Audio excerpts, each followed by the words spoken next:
Hello, everyone, and welcome back to Not London Narratives. This is my first time using um, actual YouTube Live, so I am trying to familiarize myself with it, which is why I'm like looking at this. But yeah, guys, I'm here to do. Oh my god, I forgot my tab. Give me a second. No.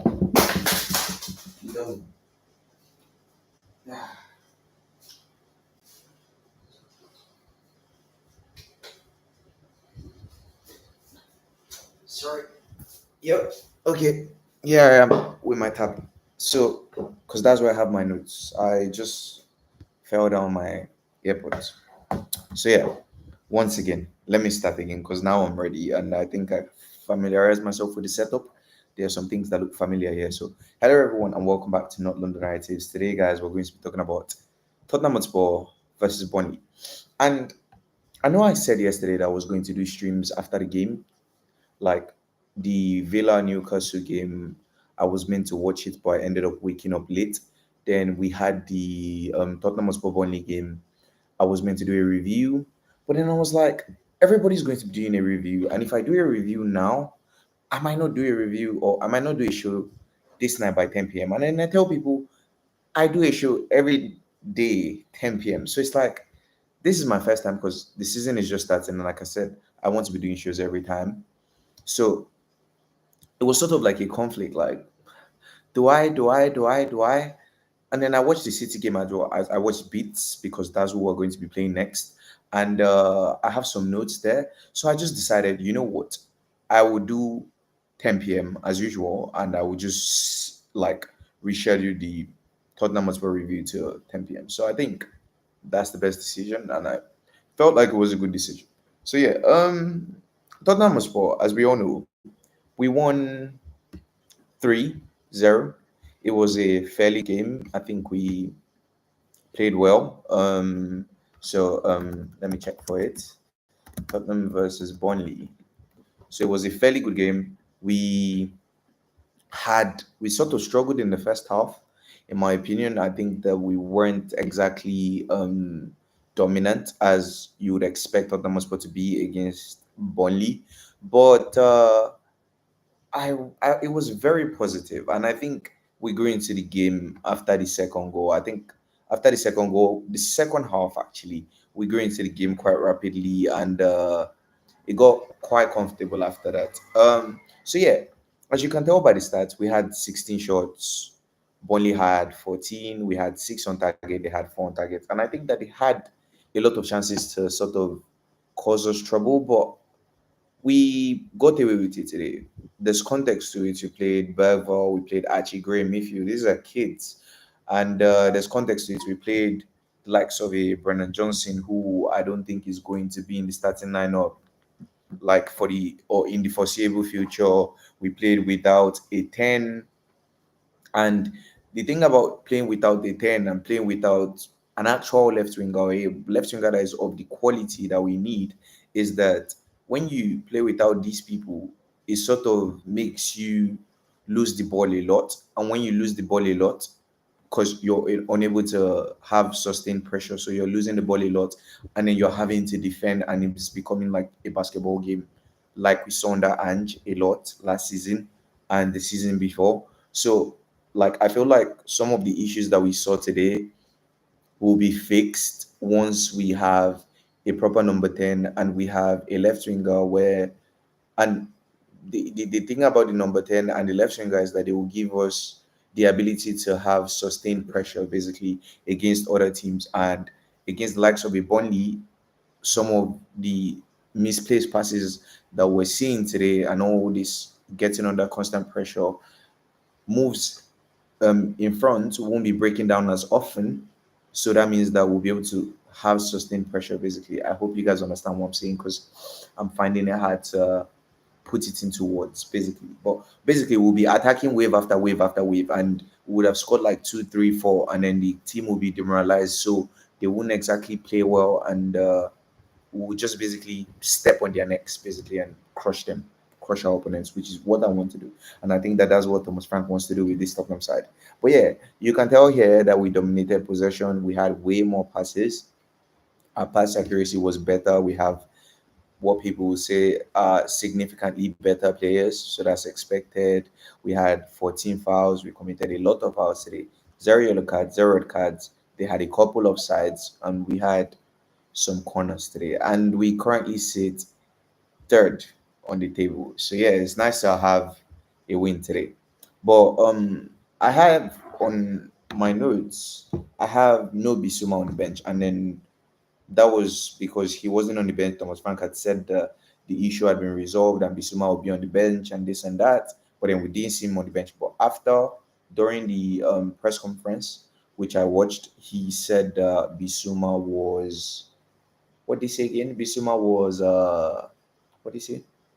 Injured. Yeah, he had an injury. So I don't know what to believe there. We also saw the likes of a Pep saying that Savio has an injury, and then Savio proceeds to post on his story that he's quite fine, and I think he was in the gym. So yeah, I think he's just hinting. It's quite clear that Savio wants to join Tottenham. But yeah, we'll get to Savio and all that later. But yeah, so yeah, I think that kudos for the first goal was very good. He was very strong. He he today was very strong, and I wrote specifically very strong because it's not just about having flair. Like there are a lot of flair players that do crazy things with the ball, and then when they do crazy things with the ball, they end up getting bodied and things like that. We've seen like against Nuno Mendes now. A lot of people have been talking about how Nuno Mendes has been the best left back in the world currently, and I find that very interesting because a lot of the players that he has been going up against, he has been able to physically dominate them. But then when we saw Kudus versus Nuno Mendes, the one thing that Nuno Mendes has, or one of the things that he has in his locker, he has speed, obviously.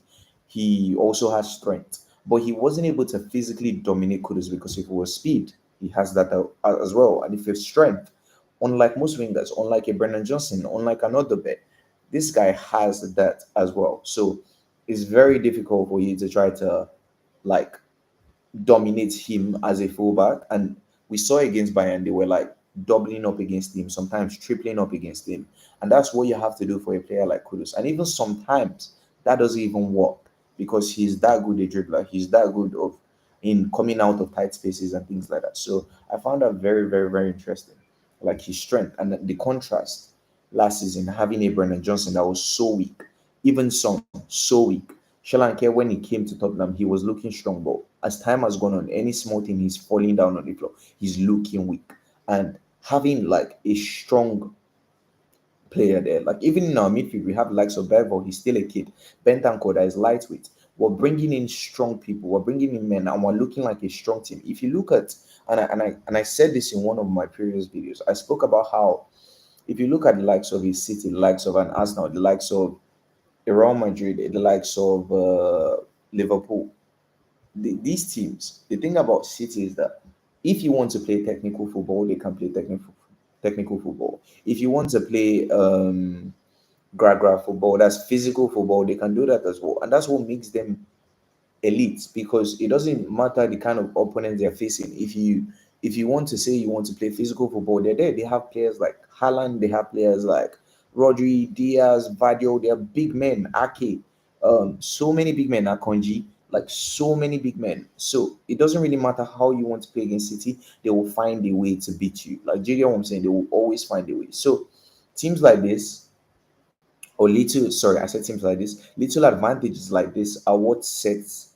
teams apart. And I think that bringing in the likes of a Paulinia into the side, bringing in the likes of a Kudus to replace Brennan, bringing in the likes of an Eze to replace Madison, who is very lightweight as well. A lot of these lightweight players were slowly pushing them to the bench. And while they have technical ability like Madison, being lightweight, being able to physically dominate your opponent is a real advantage, especially in the Premier League. Like a lot of people, like you can have so much technical ability, like Brian Hill, we saw in Tottenham or as Tottenham fans firsthand.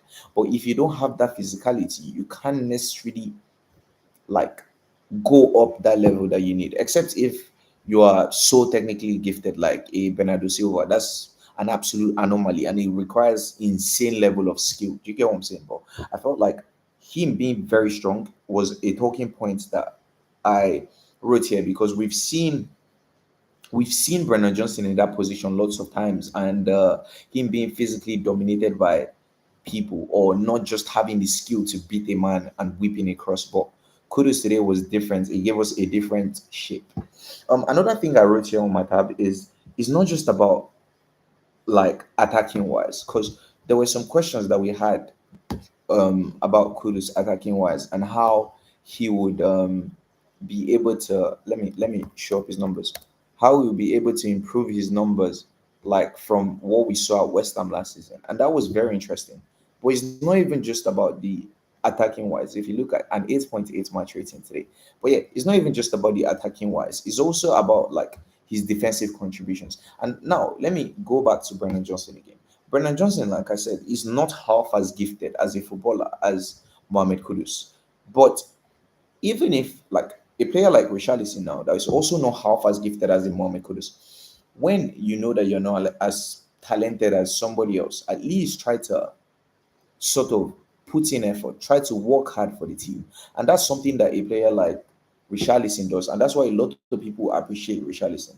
I see a lot of people complaining about how when people talk about Richarlison, when you say his best attribute is that he works hard, that should be a given as a footballer. But then when you watch players like Brendan Johnson, you sort of realize that that is not necessarily a given. Even when you don't necessarily have so much ability, you the bare minimum is to work hard, and this guy doesn't even do that. Like you see players like Mbappe, Vinicius saying that they don't want to work hard, they Rafael Leao, and they can do that because they have a certain level of ability. The managers are willing to save them, like Salah was done or was, and he still did for Salah last season. But then when you have a Brennan Johnson who like isn't the best on the ball, but then is also not willing to put in the hard yards. And then you just watch Kudus that is very technical on the ball, so much ability, and brings a whole different like dynamic to our front line. And he's also contributing defensively as well as he is attacking wise. It just makes you think about what Tottenham must have done over the years, bringing in the likes of a Brennan Johnson, and how the scouts went through the data and brought in a player like this. Like when you look at Kudus, he's everything that Brennan Johnson is not, and he just makes you feel confident going into a game. Like there were games that we went to last season wondering how we're going to be able to score against opponents, but you see this guy and he can just create something out of nothing, and it's just incredible. Another talking point I wrote here is the difference that a quality signing makes. I know I just spoke about the contrast in signings because in a Brennan Johnson and a Kudus, but it's not even just about that. So far, we've only made two signings. We've only made Yao Polinia on loan and Mohamed Kudus to the starting lineup. And today, Yao Polinia was on the bench. He didn't start for Tottenham Hotspur. But today, the only transfer addition that we had today was Kudus. And just that one player, I think a lot of people would agree, basically won the game for us. And that is the difference between signing quality over quantity. Because for years, Tottenham must have gone for quantity over quality. And just one signing, Kudus, that made such a difference this season. Like just having a Mohamed Kudus on the right wing instead of Brennan Johnson was basically what helped us beat this very defensive Burnley side today. And like I said, it makes you sort of get jealous and wonder. So this is what the likes of a Chelsea, the likes of a Liverpool, the likes of a City, and some might even say the likes of an Arsenal, because Saka came from the academy. I know they didn't sign him, but a quality player. This is what a quality player that can beat a low block can do for you. And I say this because I'm not talking about his son and Kane, because his son and Kane sort of like didn't necessarily play against low blocks in the last couple of years. They played in more transitional sides. Do you get what I'm saying? So I can't necessarily use Son and Kane as the example, but like it just makes you wonder how much we have missed having quality on the wings. So yeah, basically. Um crosses is another talking point, because I noticed today we used a lot of crosses, and I think that today we saw like different kinds of crosses. So I remember when we had the likes of a Kulusevski and he would use his left foot to cross. And we also had a Pedro Porro who could also cross like with his right foot. So he gave us different types of crosses, like crosses to the far post and crosses like crosses that were dipping into the far post and crosses that were curling in front of the goalkeeper, basically. And I found that very interesting because I felt like today, especially in the first half, Jed Spence passing wasn't necessarily that good. But a player that we were being linked to on the left wing is Savio. And I think that Savio on the left wing is really going to give us a whole new dynamic. Do you get what I'm saying? And having a Savio that can also whip in a ball, or an Udogi that can also whip in a ball, and Savio can whip in a ball with his left foot or right foot, by the way, from the highlight videos that I've seen of him.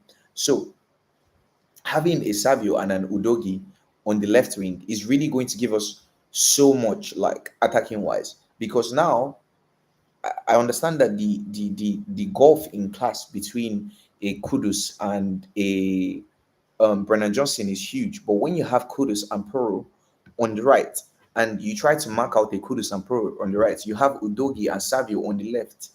And now that brings a whole new dynamic because you can't double up on all four of them. Somebody is going to be able to whip in the ball. But then when you now add in like an easy to the midfield, it gives us a whole new dynamic.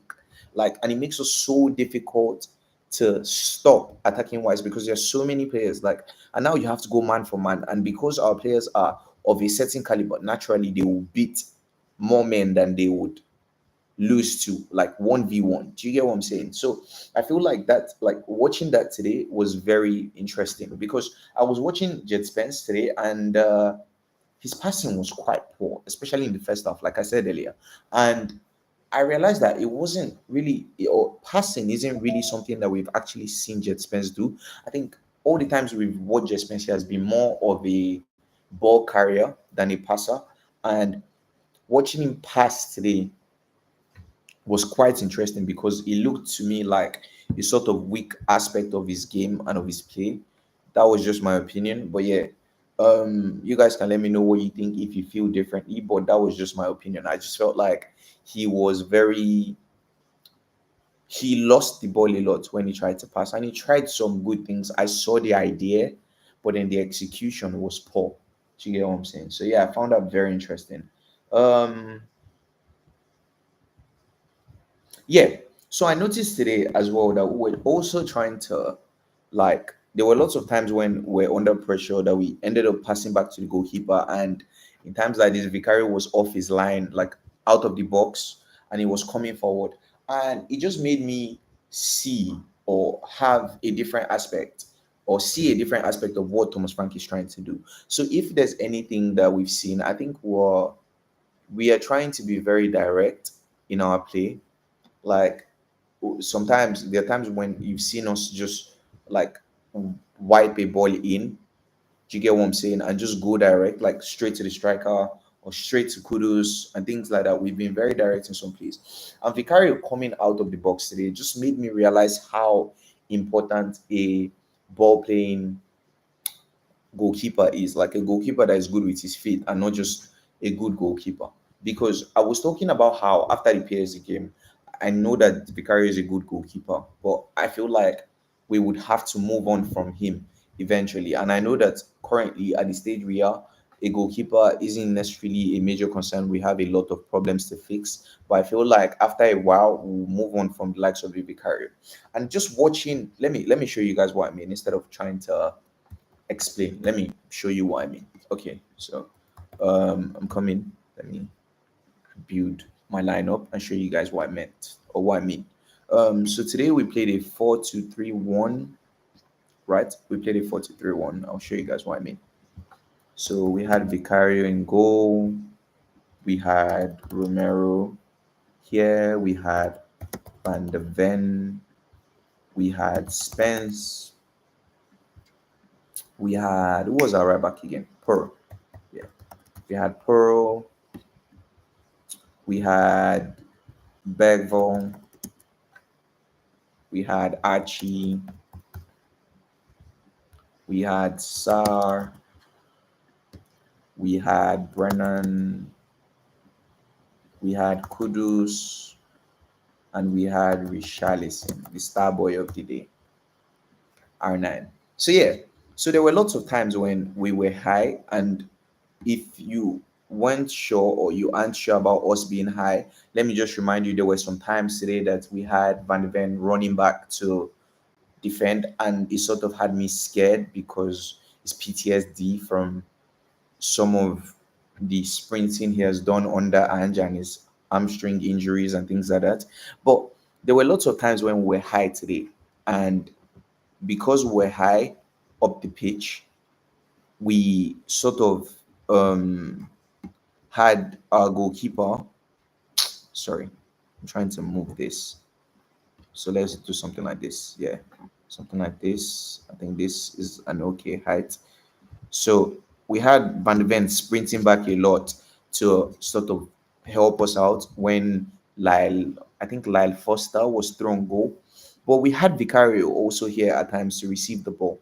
And there were times when Vicario was in this position and all he had to do or all he could do was just pass the ball to one of the fullbacks back or one of the center backs or one of the midfielders. And it just had me thinking, like, if you had like, I know we're linked to Raya and Raya is in Arsenal, but if we had like a player like of the quality of Raya on the board, of an Allison, of an Edison, this like from this deep position, like the same way we use a Pedro Porro or we use a Romero to start attacks from deep, and we planned on doing with a Gibbs White, when you have like a Vicario or sorry, a ball playing goalkeeper, you're able to start attacks and just like give the goalkeeper the ball, and then your opponents think that you're retreating, but just do one long ball and through the long ball go direct to your attackers, and that sets Kudus one on one isolated with his defender.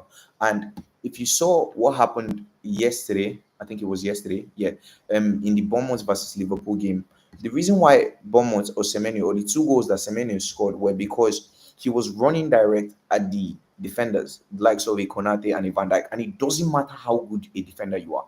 It really doesn't matter how good a defender you are. If you're sorry, let me see. So I am just learning how to use this. I'm using the YouTube live for the first time ever, like the actual YouTube live. So I'm trying to check how to like show your comment. Let me check. Pin message. No, it's not pin message, is it? No, it's not pin message. God, I really am struggling to learn how to use this thing. This is the first time I'm not using StreamYard, so I don't really know how to show Shanta's comment. Jesus Christ. Okay, send feedback, pop out dashboard. I would have to watch a YouTube video on this, Shanta. But I'm so sorry, I can't show your comment on the screen because I actually don't know how to do it. That's crazy. But yeah, I would have to learn, engage with your audience so I can send polls and I can add emotes. There's a lot I have to learn. I think I would have to watch a YouTube video on this thing. But yeah, this is my first time. I just wanted to try it out. So sorry, Shanta, but I'll read your comments. I'm coming. Yes, Shanta, by the way, easy. Exactly. We're going to come back to this. But yeah, like having like a goalkeeper that can sort of, yeah, sorry, I was talking about Van Dijk. It doesn't matter how good a defender you are. It doesn't matter how good a defender you are. Once you are running like a defender, sorry, an attacker is running straight at you and you're running backwards, the attacker has the advantage. And when you have a player of the quality of Kudus on the ball, like it takes the whole Kini to a whole new level. Like the advantage you have as an attacker. If it's a Brennan Johnson, you can even say to a degree you can stop him because he can't beat the man. You just step forward and you stop him. But when you have a winger like a Kudus, when you have a winger like a Savio, when you have a winger like a 10 like a Berechi Eze, do you get what I'm saying? It gives you a whole new route of attacking. So just being able to go long and go direct, because there are lots of times when we've seen Vicari, even in this small span of time, small sample size rather under Thomas Frank, we've seen him play the ball out a lot of times already, and I find that very interesting because, like I said, there were lots of times today when we sort of had the ball and we couldn't really do much with it, and I found that very interesting. So yeah, let me see. I really don't know how to do this thing. I don't know how to do it. I don't know how to show people's comments. Is it pop out chat? What does that? Oh my god, what have I done? Jesus Christ. No, no, no, not that. I don't even know what I'm pressing. I'll have to watch a YouTube video. But yeah, okay. But yeah, I thought that was also very interesting about Vicario. Um, but let me go to the comments. So, Eze to Spurs seems super likely to be closed by Monday. Honestly, we need Eze for City if we're going to have a chance of beating City. And I don't know if you watched the City game today, but I saw a City side that I honestly do not think is invisible. I think that, and a lot of people have been talking about how City don't look like favorites for the league. Maybe it's because they are without Rodri. But watching that City side today against Wolves, I don't think they're anything special. I think that they have quality players. Tijani looks like an absolute gem of a player, without a doubt. But like today, I think that Wolves with better quality players, they get the result today and possibly beat City, because the difference today was the quality of players, in my opinion. And I found that very interesting. I read about negotiations becoming difficult, but it seems like it will be sorted out. Yeah, it seems like it will be sorted out because they're already like talking to or they're potentially going for El Canus. So it seems like, and that means El Canus is probably similar to Eze in some rights, or maybe the best possible option. Because I've seen some Tottenham fans sniff their nose at him, but Crystal Palace, who have quite good scouts, are also going for him. So I think it shows that there's sort of a player there. Tottenham's level, maybe not, but I get what you mean. I get what you mean when people sort of sniff their nose at El Canus. We're also talking to Morgan Rogers as a backup. I found that very interesting because I was talking to my friend that is a City fan today, and I honestly don't think that City. I think that City just want to get Tottenham back for the whole Hurricane thing, and I think it's very childish because this player has made it clear that he wants to leave their club. He doesn't want to play for you.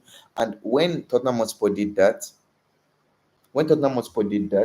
everybody was making it seem like, oh, why would Tottenham do that? He wants to leave. Let him leave. Why would you keep a player against their own will? Well, Pep talks about how he doesn't like to keep players against their will. Well, this player wants to leave.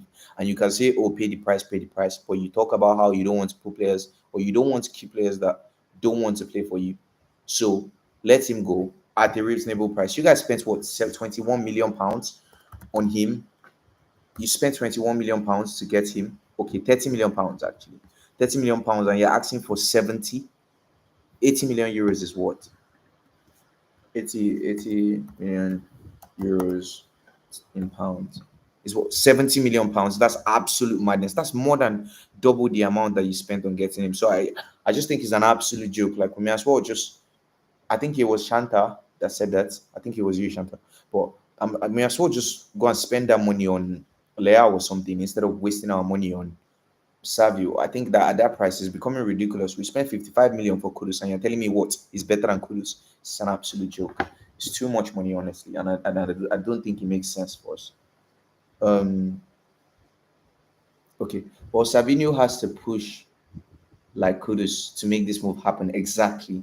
I don't think he's pushing the move as much. He's keeping it professional. It all depends on the will of the players push the move. Exactly. If he wants to come to Tottenham, then he should show us that he wants to come. If he's not willing to push for the move, honestly, I don't want another Gibbs White situation where the player is unsure or whatever. You either want to come to us or not.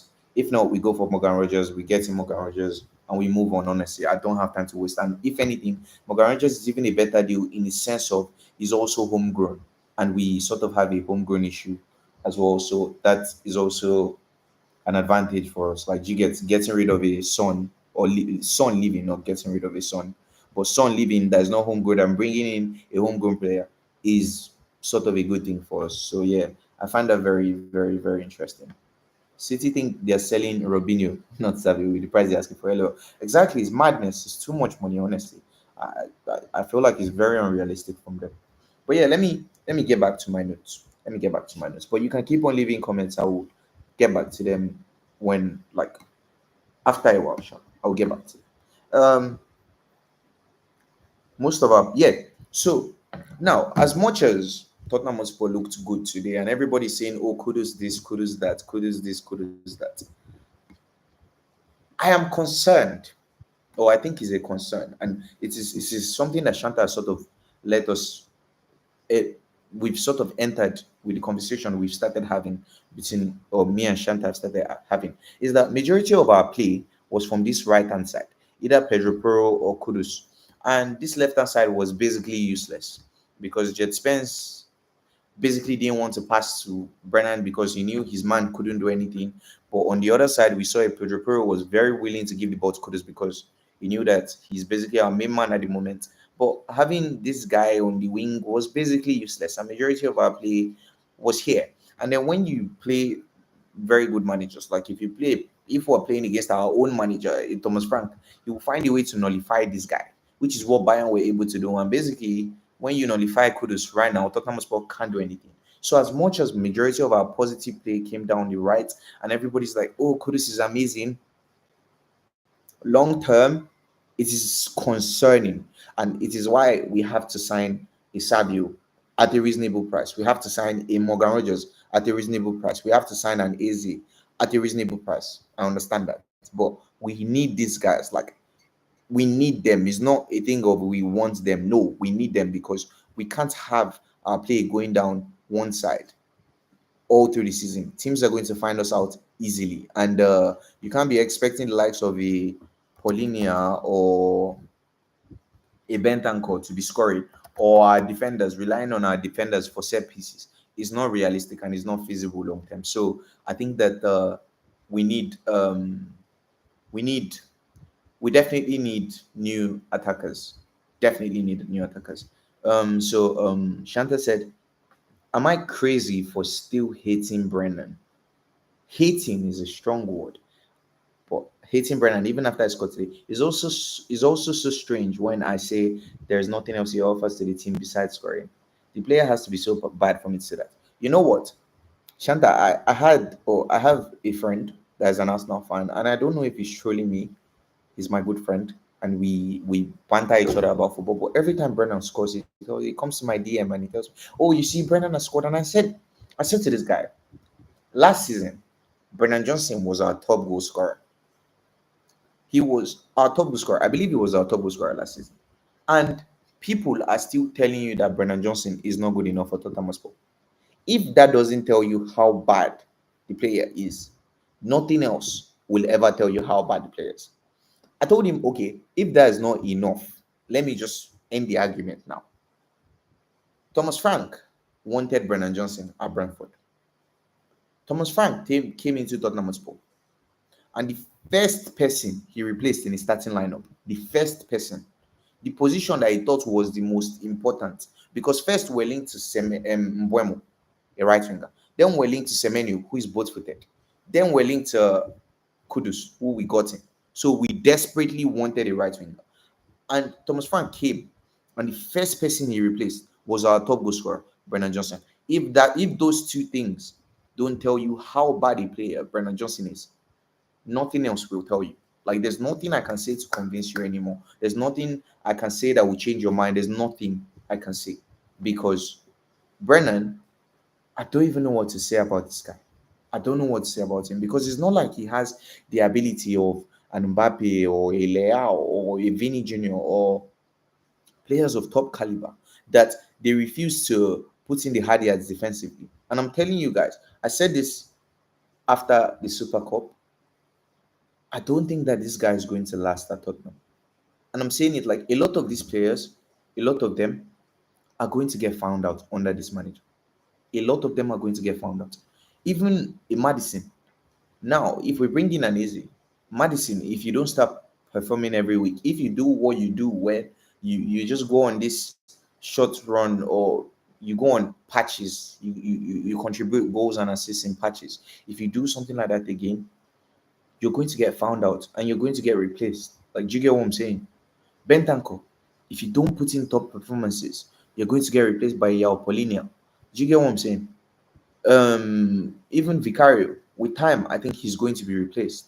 Do you get what I'm saying? A lot of these players now, it's serious. Like, what there are reports that we're looking to bring in a left centre back slash left back. I think that would be best. A very, very important signing, especially when I'm always terrified when I see Van de Ven sprinting. So I think that would be a very important signing as well. So even Van de Ven, if you know that you're going to be doing the things that you were doing against Newcastle, spreading your legs open for Isak, you're going to get found out and you're going to get replaced. Like, you get what I'm saying? Romero, I get it, you're the captain, but if you're not going to put in the performances that we need, you're going to get replaced. Everybody, you're going to get replaced. There's nobody that is here. Richarlison, if you don't want to score every week, you're going to get replaced. Solanke, if you don't want to score every week, you're going to get replaced. Like, It's as simple as that, and I love that. I honestly love that. It's as simple as that. You either perform or you're out, and that is the culture that we need to establish from now on, or from here on out. But yeah, Johnson. I've already spoken about Johnson in my monologue. Um, Van de Ven. Am I the only one that noticed that Van de Ven has actually been contributing aerially since like um Tottenham Hotspur? What does this mean? What does this mean? I don't even know what this means. But Van de Ven has been contributing aerially since Thomas Frank came in. Like Van de Ven's aerial ability is something that I think that people have spoken about. But let me see if I stop sharing my screen, will I be able to share comments then? I still don't know how to like put comments on the screen. I guess I'll learn it with time. I'll learn it with time. But yeah, I feel like Van de Ven winning headers since this new manager came in, and that's not something that was part of his game before Thomas Frank. Like we saw, he's like 6 foot 4, whatever, but he hasn't necessarily been dominant in the air.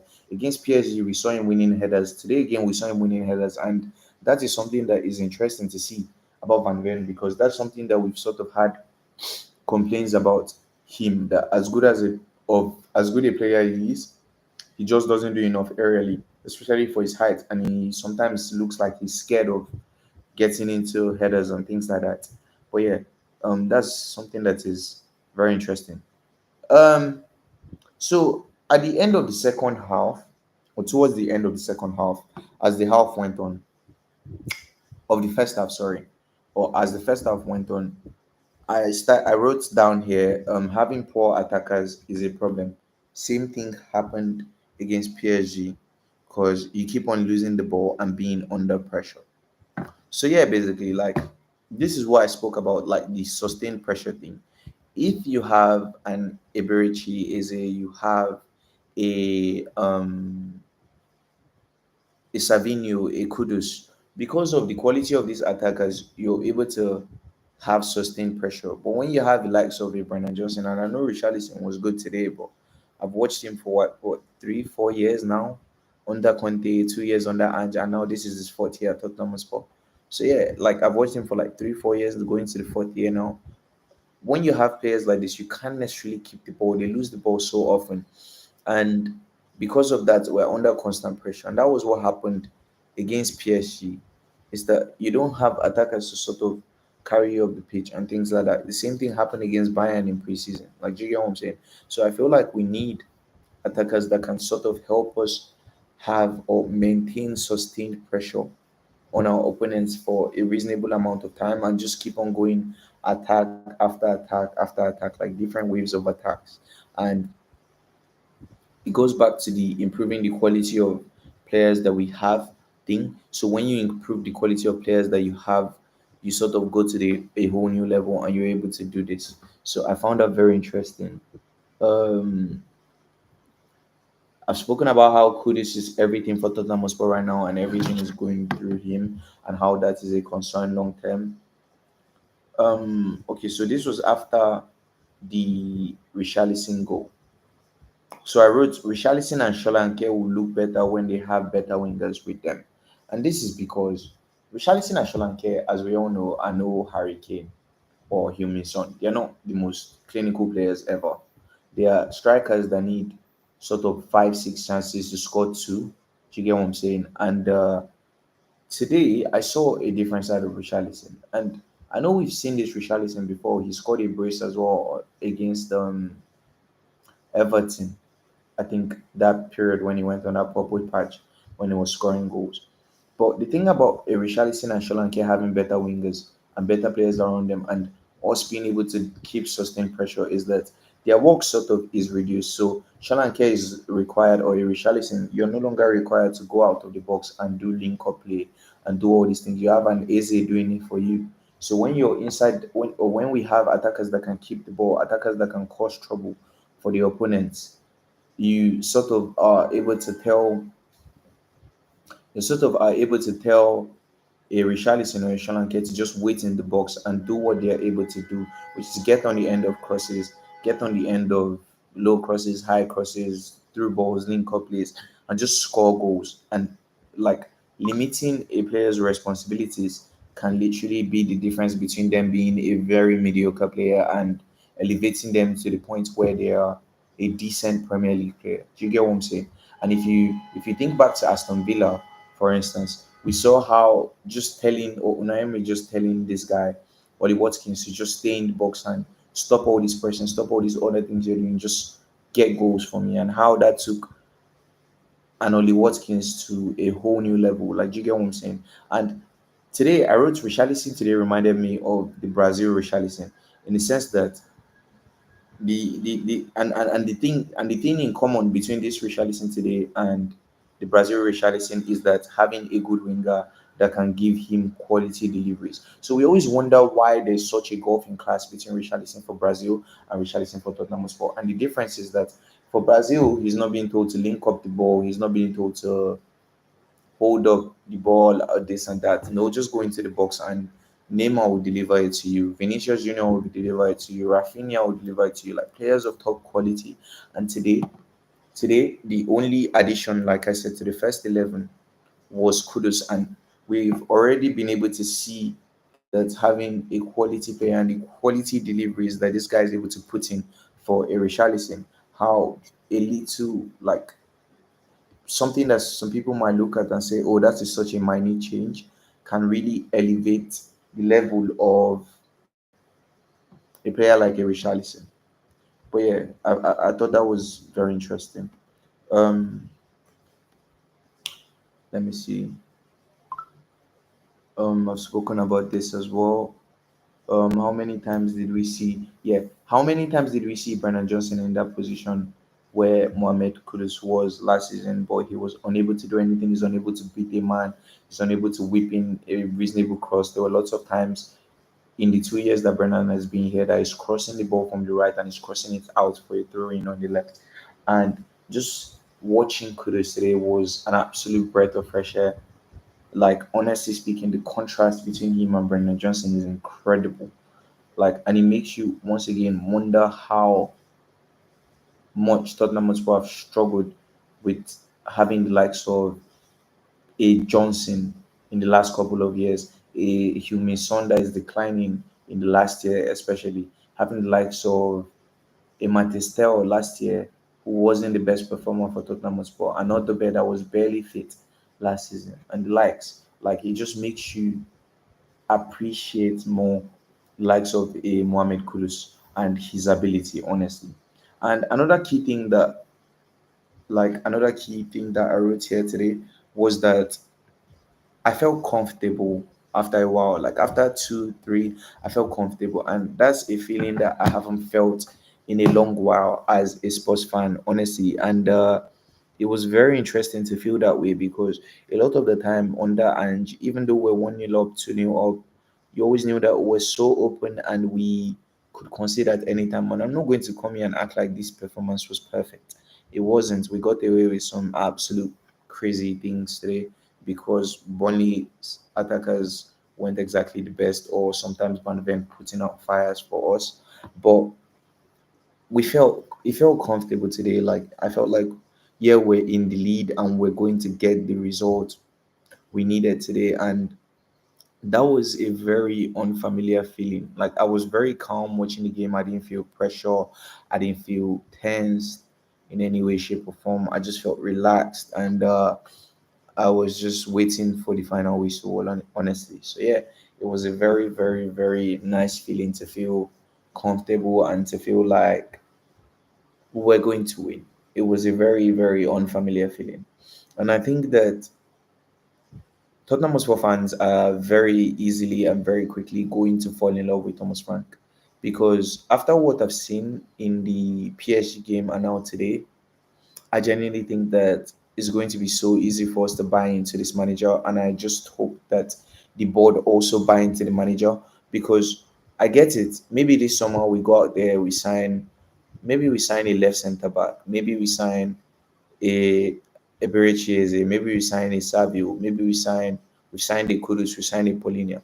We also saw this in the first season under and where we signed a Van de Ven, we signed a Vicario, we signed a Van de Ven, Vicario, Madison, we signed a Brennan Johnson. We've seen the board go out there and give the manager first team players. But the thing that we've not seen is that the following year, when you're meant to even strengthen that more and push like the first team 11 players to the bench, what did they do? They went out there to sign an Archie Gray, they went out there to sign a Lucas Bergvall, we went out there to sign a Yang Min Hyuk, and all these type of players, a Wilson not the best. And that's the thing. It's nice for you to sign a Kudus. It's nice for you to sign an Eze this summer, but it's about backing it up next summer as well and strengthening more, like more and more. Every year you're signing quality players to the 11. You can go out there and sign one or two talents, but you're also focusing on the 11. Like, do you get what I'm saying? And backing it up year in year out, not just doing something for a brief period of time or 1 year, and then the next year you backtrack to your old ways and going for cheap signings and low wage signings and whatever. We've cleared the wage bill now. Eric Dyer is away, Humin Son is away, Lloris is away, Sanchez is away. A lot of the players, Harry Kane, a lot of Son as well, like Ericsson, a lot of these players have gone, and those were like very high earners. And now we have a lot of room on the wage bill, so there should be no excuse for you to not go out there and sign first team players. Like, do you get what I'm saying? There's no excuse in the world. And when you see what the likes of a Liverpool, the likes of an Arsenal, the likes of a Chelsea, the likes of a City are doing, it just makes you wonder how far behind we would fall, because we're already very far behind, and these teams are getting stronger and stronger every time, and it's like slowly we're falling further and further behind, and now we're being compared to a Newcastle and an Aston Villa, which naturally should be insulting, but because of how Tottenham Hotspur has regressed over the years, it's sort of like people are sort of accepting about it and like, oh yeah, that's the level and that's where we should be focusing.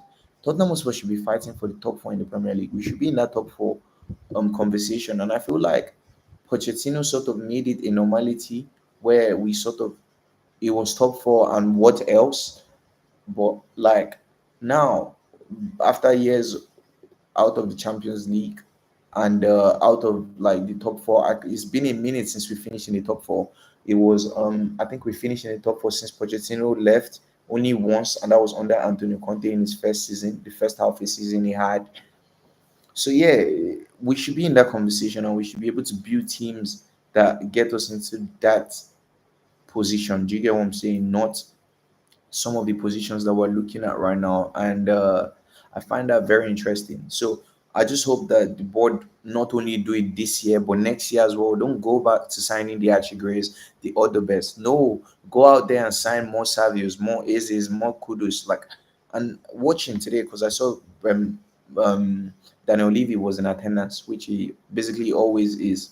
But you watching today, even as an owner, you see the difference between spending 47.5 million on a Brennan Johnson and spending a 55 million on a Kudus.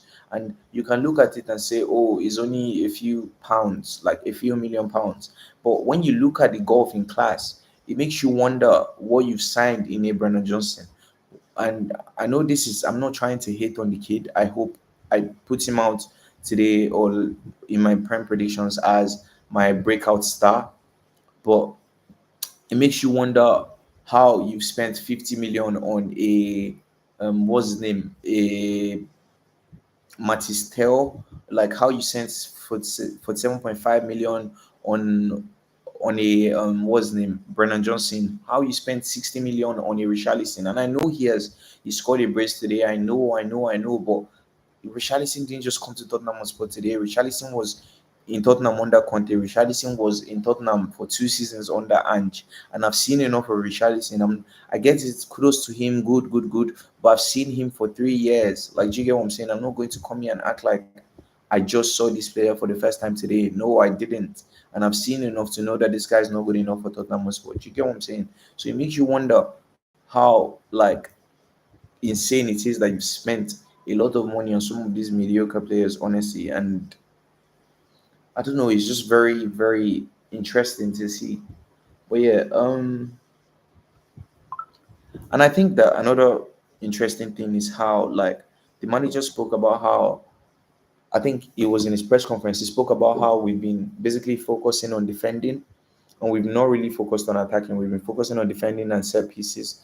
And it's understandable considering the number of goals that we've conceded in the last couple of years, not just even like just under Ange. Even the season before Ange came, when Conte left us, we conceded like 60 plus goals or something crazy like that. Like, do you get what I'm saying?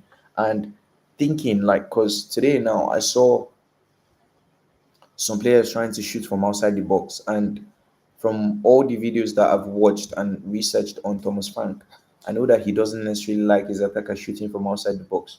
So I don't understand the whole high value XG thing is something that will also come into our team. And I think that because of majority of his starting attackers aren't also here, and defending or being strong at the back is also going to be a very important thing to how we're going to play, because we want to be a team that's hard to beat. But considering like the whole high value XG thing and shooting from positions that statistically improve or the possibility of you scoring and lead to advantages like that, it really excites me to what this team could really do under this manager. Like, do you get what I'm saying? And I think another thing is Bergvall. Who knew he could throw, like, do a long throw like that? I didn't know he had that in his locker. His arms look kind of small. He has like T-Rex arms, in my opinion, because he's quite tall and he's like over 6 foot. For such a young boy, his arms aren't necessarily like big. Do you get what I'm saying? And who knew that he could throw? Like, honestly, that was crazy. But yeah, I will soon conclude. I'll soon conclude. But if you're new here and you've watched this far, please leave a like, please subscribe and turn on post notifications. And welcome to Not London Narratives, by the way. It's nice to have you here. But yeah, Manchester City. So, like I said, I didn't necessarily watch the whole game of City, but I caught some glimpses. And I didn't think that they were anything special. And I know that seems crazy to say. Like, I know that we all know that they have world class players. And today, from the glimpses I caught today, they were able to basically flip the game and momentum on his head by scoring two very quick goals within like what 3 minutes. And the first goal was absolute quality. Like, Wolves had them pinned back, and were having chance after chance, offside after offside, and were unable to put the ball at the back of the net. But then just one moment of brilliance from Tijani where he basically takes out two players and breaks in, gives a through ball, an absolute pitch of a ball to Rico Lewis. He crosses it, and Ellen Haaland taps it in. Like, do you get what I'm saying? But like, that quality is what made them win today. But I don't think that they're untouchable. I think that they look fragile. Maybe that's due to the absence of a Rodri. But luckily for us, we'll be playing them next week, and hopefully we have an Eze in by the time we're playing them next week. Like, do you get what I'm saying? And I also felt like they didn't have as much control as you'd expect Man City to have. Let me check the stats just to be sure. But from the glimpses I caught, I didn't think that they think. So yeah, 59% to 41% possession. Exactly. So this is what I'm saying. Like, I didn't think that they were anything special really. 4 shots on target, 3 shots on target, 9 shots, and a lot of their shots came later on, sorry. See, 4 offsides as well, 4 corners. So I think that Wolves played a really good game today, and watching this as a Tottenham Hotspur fan, I'm quite excited because it's like I don't really think that City at this moment is untouchable. And I think having other options like having an Eze in the door before, or maybe City are even just trying to delay the Savio signing before we play them so he doesn't get to play against them. But having an Eze through the door and having a Kudus against a Manchester City is really going to help us. And like I said, I don't think that the City side is anything special, in my opinion. I think that they can be got at, and Tottenham Hotspur could really cause them trouble with Thomas Frank as our manager. And from what I saw, I don't think that this team is anything special, in my opinion. But I guess we'll see. We'll see how they look and how things are. But yeah, I found that very interesting. So yeah, do I want Richarlison to stay after this? Honestly, no. I will still take Jackson over him. But it's nice for him to get 2 goals. It's nice for him to score an absolute peach of a goal, especially the second one. Do you get what I'm saying? But I think I've seen Richarlison enough at Tottenham Hotspur, and I just think that I have sort of seen enough in the 3 years that he has been here. He doesn't necessarily have the quality required, and he doesn't necessarily have he doesn't hasn't necessarily been able to stay fit as a Tottenham Hotspur player over the years, and I find that very interesting. So, in my opinion, I would still sell him, and I hope we do, honestly. But yeah, Tottenham Hotspur face Manchester City next, and I'm very excited to see how that pans out. So yeah, let's check the prem table or the prem fixtures. So yeah, I'm going to be doing a review on Arsenal Manchester United tomorrow. By God's grace, I'm here. If you're new here, please leave a like. Please subscribe. Please turn on post notifications. But I'm here every evening by 10 p.m. and I look forward to seeing you guys, and I look forward to this Premier League season because I think it's going to be a really exciting one. I think that a lot of the teams that a lot of people have been talking about and thinking that they will look invincible, I think that City and Liverpool look very fragile and open, and it will be nice to see the likes of a Chelsea, a United, and an Arsenal tomorrow. I unfortunately wasn't able to catch the Aston Villa Newcastle game because I went to bed early. I also wasn't able to catch the West Ham game because it was as Tottenham Hotspur were playing theirs. But I look forward to watching some of these teams over the course of the season and seeing like some of these teams. And I feel like I've said this a couple times. I feel like a lot of teams that people don't expect to like be exceptional or be like something special this season are really going to shock a lot of people. Like I feel like they're going to be shocked this season, and fingers crossed, Tottenham Hotspur will be one of them under Thomas Frank if we give him the quality that we need. So yeah, that's all I have for you guys today. If you're new here, once again, please leave a like, please subscribe and turn on post notifications. And I will see you guys next time on Not London Narratives. I really hope you've enjoyed this, and thank you, Chantal, for the comments. Like I said, um, I don't know how to display the chat, and I will learn with time. But yeah, I'm really grateful for the comments, and I'm really grateful to everybody that has been helping the channel. The channel has really grown in the last couple of days. I think I've been doing lives for like what 9, 10 days now consistently, and my channel is really growing. Like since I started the lives, I've gained like what 22 subs. So yeah, I think my channel is really growing, and in the last like 9 days, 10 days. So yeah, I'm really grateful. I'm really grateful. I've gotten my first 1K views as well. So that's very interesting as well. So yeah, it's really nice to have. And honestly, I'm really grateful to everybody for the support. I'm really grateful to Shanta as well for being here consistently. I'm grateful to RVT. I'm grateful to BM, to everybody here that shows up for me. And I'm really grateful to you guys. Thank you so much. And I'll see you guys next time on Not London Narratives. Have a lovely morning, afternoon, night, wherever you are. And take care of yourself, guys. Bye bye.